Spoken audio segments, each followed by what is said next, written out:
The report which was released is not an intelligence report. Quite embarrassing to the reputation of the US intelligence services. It does not have the structure of intelligence report. There's only about 5 pages of analysis out of the some over 20 pages. It doesn't even make assertions, its own speculation. We're concerned about protecting our sources. If our sources were, for example, a state, we would have a lot less concern in attempting to protect them.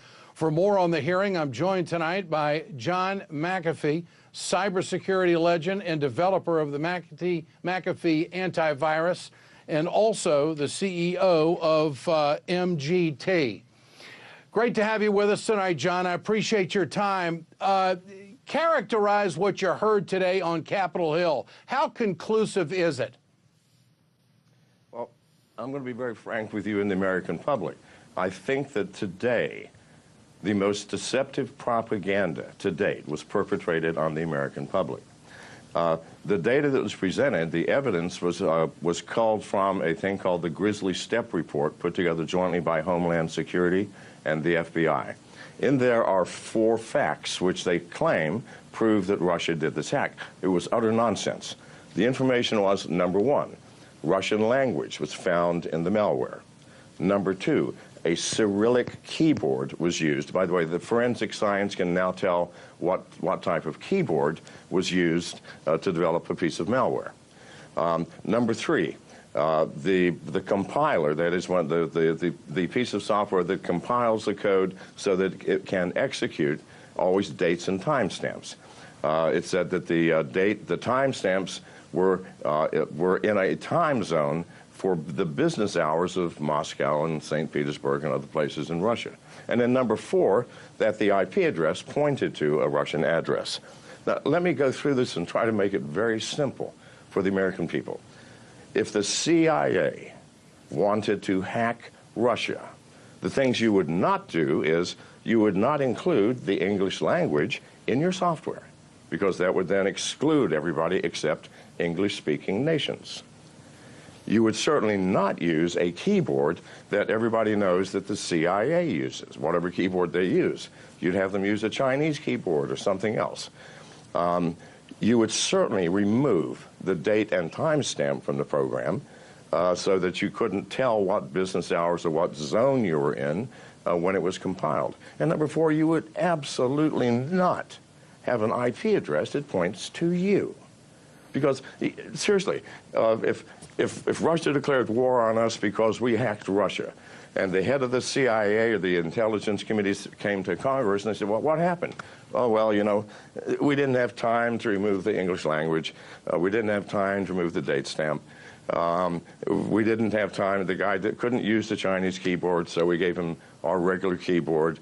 And, you know, it was my wife's birthday, so I could not remove the IP address. Please. Yeah. That person would be scheduled for suicide. So this is what John, they are asking us. Yes. Does Donald Trump have enough room to challenge this? I mean, the way you present it tonight, this doesn't sound credible. It doesn't sound conclusive. It sounds rather flimsy the way you've presented it. Well, it's not just flimsy. It's either this. It's propaganda intended to incite the American people to anger toward Russia for some reason, or our intelligence community is so ignorant and naive that they should all be replaced. And here's the kicker. Here is why it cannot possibly be an organized nation state. Because the hack on the DNC used a piece of malware a year and a half old, and there have been many updates since then. Do you actually believe the Russian intelligence services spend all their time improving their malware, and then when they do an important attack, go, well, I used that thing from a year ago, it only had a few bugs? No. This was done by an independent one-person kid that downloaded the software. And by the way, the software came from 2 different organizations or they're claimed to be 2 different organizations that are related to the Russian government. That's absolutely false. They're called APT-28 and APT-29, and those designations come from FireEye, people who watch all the hacking groups. In truth, it's only one organization. And it's composed not just of Russians, but of people, kids all around the world.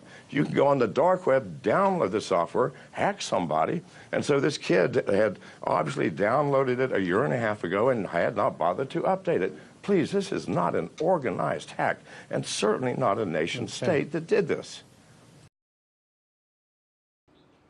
Well, let me start and say, I think the intelligence officials should have resigned rather than agree to this kind of a stunt. They have discredited the intelligence agencies. They have weakened their credibility. They have made it harder to get the American people to believe them when they have something serious to say. And it's an absurdity. The President of the United States, President Obama, imposes sanctions a week before he gets a report and then expects us to believe that the report mattered. This whole thing is a political charade. It is designed to allow the left to say that Trump's not really president because the Russians did it. Hillary didn't really lose. The Russians did it. We don't have to rethink our ideology. The Russians did it.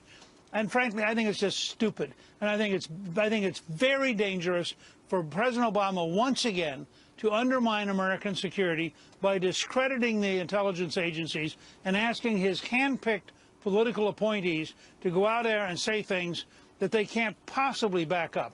I mean, these reports are pathetically inadequate, and frankly are so general they don't matter much. We have a real problem with cyber. Don't misunderstand me. We've had it for a decade. As you pointed out, the North Korean, the North Koreans, the Chinese, etc. There's a real problem that's worthy of Trump taking it on as a real issue. But what Obama has done is disgraceful.